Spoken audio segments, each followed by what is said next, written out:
Bismillahirrahmanirrahim. Assalamualaikum warahmatullahi wabarakatuh. Waalaikumsalam warahmatullahi wabarakatuh. Alhamdulillahillazi lam yazal aliman qadira. Wa sallallahu ala sayyidina Muhammadin allazi arsalahu ilan nasi basyiran wa nazira. Wa ala ali Muhammadin wa sahbihi wa sallama tasliman katsira, amma ba'du. Alhamdulillah, siang ini kembali kita dipertemukan oleh Allah Subhanahu wa taala, meskipun hanya secara virtual saja, untuk melanjutkan kembali kajian membaca kitab Al-Arba'in An-Nawawiyah, himpunan 40 lebih hadis yang disusun oleh Imam An-Nawawi. Salawat dan salam semoga tercurah kepada kekasih kita Rasulullah Muhammad sallallahu alaihi wasallam, begitu pula kepada keluarga, para sahabat dan pengikutnya yang senantiasa istiqamah menghidupkan sunnah Nabi sallallahu alaihi wasallam. Insyaallah siang ini kita lanjutkan kajian kita pada Al-Hadisu Ar-Rabi Asyara, hadis yang ke-14. Hadis yang membahas tentang hurmatu damil muslim, kehormatan darah seorang muslim. An Ibni Mas'udin radhiyallahu anhu qala Rasulullah sallallahu alaihi wasallam, la yahillu damu mri'im muslim yashhadu an la ilaha illallah wa anni rasulullah illa bi ihda salasin, as-sayyibus tsani wan nafsu bin nafsi wat tariku lidinihi al mufariqu lil jama'ati, rawahul Bukhari wa Muslim. Yang artinya dari Ibnu Mas'ud, semoga Allah meridainya, ia berkata Rasulullah SAW pernah bersabda, tidaklah dihalalkan menumpahkan darah seorang muslim yang bersyahadat bahwa tidak ada Tuhan kecuali Allah, dan bahwa saya, yaitu Muhammad sallallahu alaihi wasallam, adalah utusan Allah, kecuali dengan salah satu dari 3 hal. Yang pertama, as-sayyibus zani, orang yang sudah menikah dan melakukan perzinahan. Kemudian yang kedua yaitu an-nafsu bin nafs, jiwa dengan jiwa. Dan yang ketiga at-tariku lidinihi, orang yang meninggalkan agamanya, al-mufariqu lil jamaah, dan memisahkan diri dari jamaah. Hadis ini diriwayatkan oleh Imam Al-Bukhari dan Imam Muslim di dalam kitab Jami' Sahih mereka masing-masing. Dan tentu saja status hadis ini adalah hadis yang sahih. Hadzal hadisun nabawi asy-syarif bayanun islamiyun azim wa qaidatun tasyri'iyyah muhaqqamatun fi siyanati hayatil muslim talama kana hadzal muslim insanan sawiyan saliman min kulli khalalin aw ittirabin yadurru bi amnil mujtama wa salamati afradihi.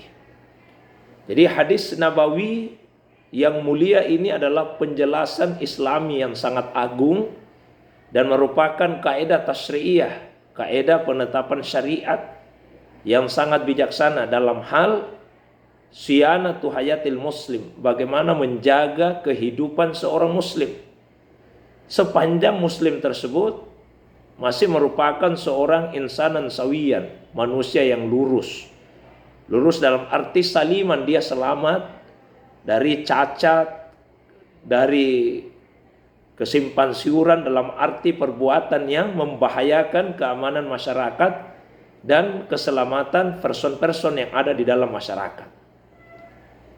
Amma idza asbahat hayatul fardi khataran ala hayatil jamaah, adapun jika misalnya kehidupan seseorang itu sudah menjadi bahaya bagi kehidupan jamaah, kehidupan masyarakat, fa asabahul maradu wan harafa anis sihatil insaniyah was salamatil fitriyah wa asbaha jarsuma khabisa tafattaka fi jismil ummah wa tufsidu alaiha dina wa akhlaqa wa aradaha wa tansuru fiha syarr wad dalal faqad sakata haqqu fil hayah.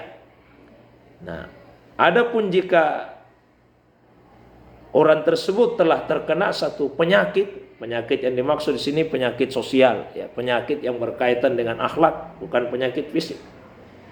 Sehingga dia telah menyimpan dari keadaan normal manusia, keadaan sehat, yaitu fitrah yang masih selamat, masih murni, sehingga dia kemudian menjadi semacam virus yang membahayakan, ya, membahayakan umat, membahayakan masyarakat, bisa merusak agama, bisa merusak akhlak dan tujuan-tujuan agama, dan bahkan bisa menyebarkan keburukan dan kesesatan, maka fakadosaka tahakkuh fil hayat, maka hilanglah hak hidupnya dalam kehidupan. Ya, maksudnya adalah bahwa seorang muslim itu dijamin kehidupannya sepanjang keadaannya masih lurus, ya, keadaannya masih baik. Tapi begitu dia berubah keadaannya menjadi semacam virus, rusak akhlaknya karena satu melakukan perzinahan, yang kedua karena menghilangkan nyawa orang lain, kemudian yang ketiga karena meninggalkan agama yang benar ini, memisahkan diri dari jamaah, maka hilanglah hak hidupnya itu. Nah, ini yang ditegaskan di dalam hadis ini. Sehingga yaqulu Ibnu Hajar Al-Haytami fi ahammiyati, Ibnu Hajar Al-Haytami ketika menjelaskan urgensi hadis ini, beliau berkata wa huwa minal qawaidil khatirah. Hadis ini memuat kaidah-kaidah yang sangat penting li ta'alluqi bi akhtaril asya' wa huwa dima. Karena hadis ini berkaitan dengan sesuatu yang sangat khatir, sesuatu yang sangat penting, ya, yaitu persoalan darah. Wa bayan ma yahillu wa ma la yahillu, penjelasan apa yang membuat darah itu halal ditumpahkan dan yang membuat darah itu tidak halal untuk ditumpahkan. Wa innal asla fil isma, karena asalnya darah itu terjaga. Jadi darah manusia itu asalnya terjaga, terpelihara, tidak boleh ditumpahkan, tidak boleh dihilangkan nyawanya. Wa huwa kadzalika aqlan, begitu juga dengan akal manusia. Jadi darah manusia hukum asalnya terpelihara.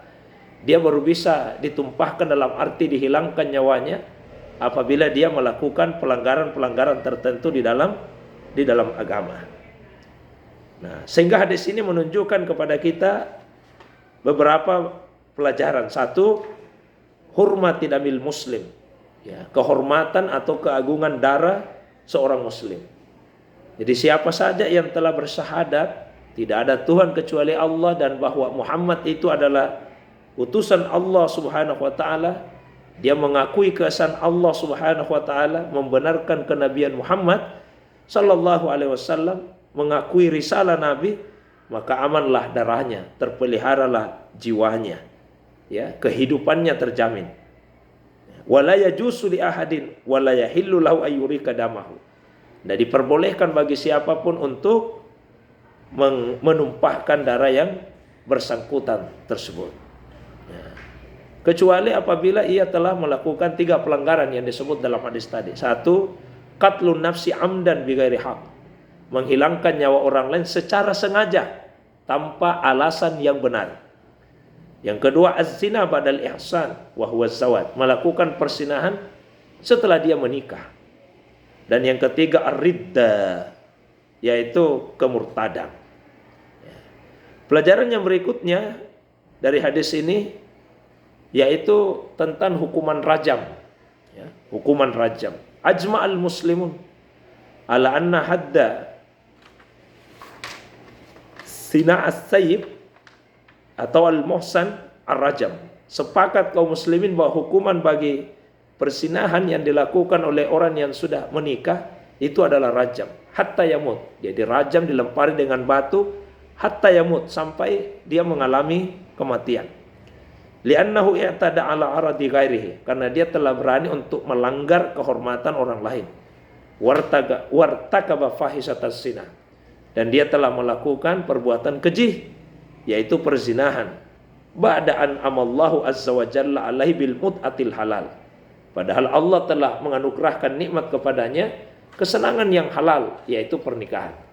Karena itu beda hukumannya bagi pelaku zina yang belum menikah dengan pelaku zina yang sudah menikah. Bagi yang belum menikah hukumannya itu disebut di dalam Al-Quran pada surah An-Nur, az-zaniyatu waz-zani fajlidu kulla wahidin minhuma mi'ata jaldah. Ya, pezina laki-laki, pezina perempuan, ya, yang pezina perempuan, pezina laki-laki yang belum menikah maksudnya, maka dicambuk 100 kali tiap-tiap dari keduanya. Dan di hadis Nabi memberikan hukuman tambahan wa taghribu am. Kemudian dia diasingkan, diusir dari tempat tinggalnya selama 1 tahun. Itu bagi yang belum menikah. Sementara bagi yang sudah pernah menikah, ya, maka hukumannya lebih keras lagi, yaitu dirajam. Karena perzinahan ini adalah perbuatan yang sangat kotor. Al-Quran membahasakan dengan fahisha, perbuatan yang keji.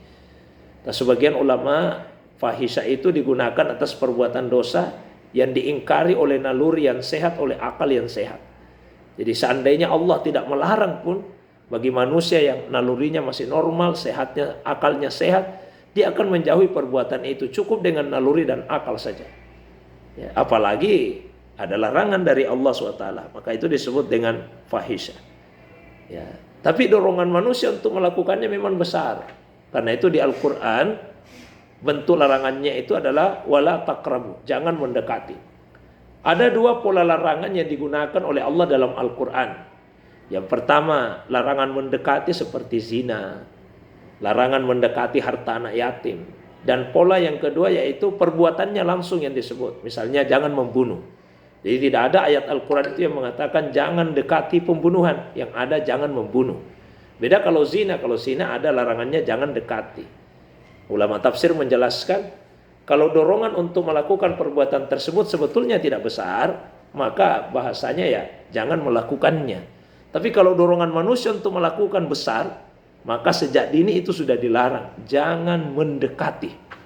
Jadi larangannya jangan mendekati. Jamaah yang dimuliakan oleh Allah Subhanahu wa taala. Ya, yang dimaksud dengan muhsan yang hukumannya tadi adalah dirajam, yaitu al-hur, al-baligh, al-aqil, al-wati, awal mautuah fil qubul fi nikahin sahih. Orang yang sudah merdeka dan sudah balik, akalnya berfungsi, dan dia sudah wati atau mautuah, mohon maaf, sudah pernah melakukan hubungan suami istri dalam pernikahan yang sahih. Nah, itulah yang dikenai hukuman rajam. Ya. Ayat tentang rajam itu pada awalnya ada di dalam Al-Quran, tapi kemudian dinasah lafalnya. Lafalnya kita tidak jumpai lagi di dalam Al-Quran, tapi hukumnya tetap berlaku. As-sayhu was-sayhatu idza zanaya farjumuhumal battatan nakala minallah wallahu azizun hakim. Ya, seorang laki-laki yang sudah pernah menikah, perempuan yang pernah menikah, apabila mereka berzina, rajamlah keduanya. Ya, sebagai bentuk hukuman dari Allah. Allah itu maha perkasa dan maha bijaksana.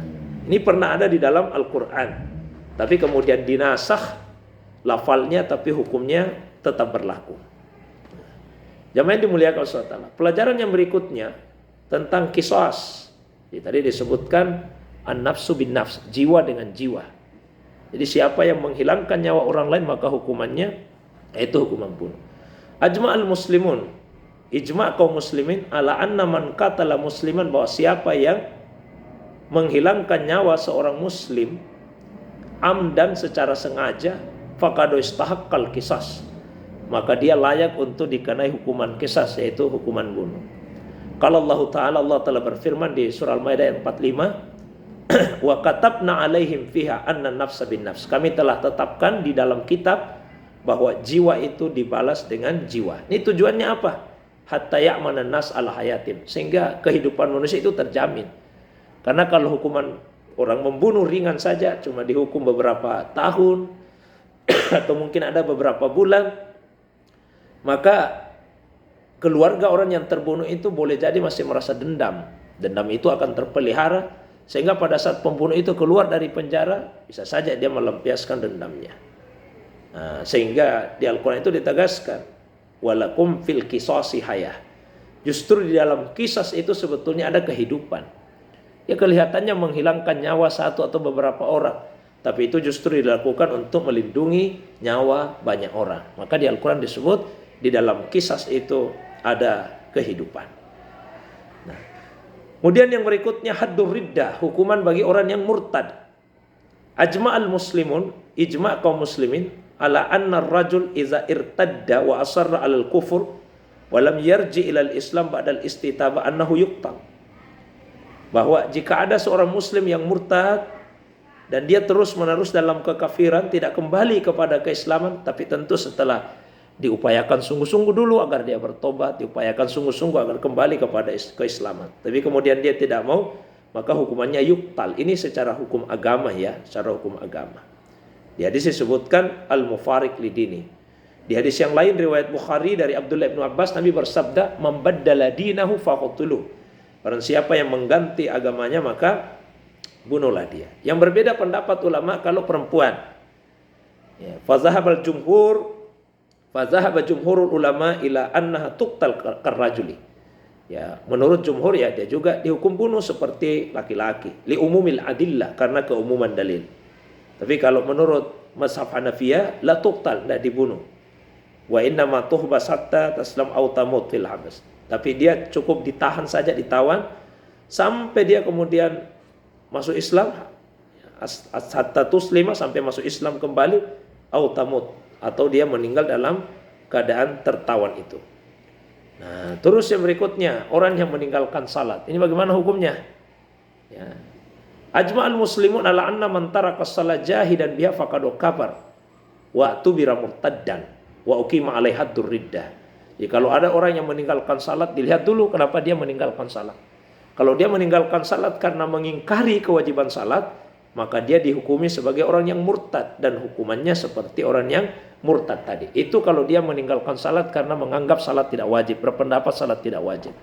Wa amma idza tarakaha kasalan wa huwa ya'tarifu bi fardiyatiha faqad ihtalafu fi dzalik. Tapi kalau misalnya dia meninggalkan salat karena faktor malas, dia tetap mengakui wajibnya salat tapi karena kemalasan, maka menurut mayoritas ulama tidak dihukum bunuh, tapi yustatab, diminta untuk bertobat, diminta bertobat. Ya. Fa'ilam, tidak dibunuh sebagai orang kafir, tapi kalau misalnya dia tidak mau bertobat, kutilah haddan, maka dia tetap dihukum bunuh sebagai had, hukuman atasnya. Nah, tapi ini tidak disepakati oleh semua ulama kita. Saya kira itu yang bisa sampaikan karena keterbatasan waktu kita. Seperti biasa, kalau ada yang ingin didiskusikan, ditambahkan, ditanyakan, baik yang berkaitan dengan pembahasan atau masalah agama yang lain di luar dari apa yang saya sampaikan, saya persilakan. Demikian, wa ilallahi turja'ul umur. Wassalamualaikum warahmatullahi wabarakatuh. Waalaikumsalam.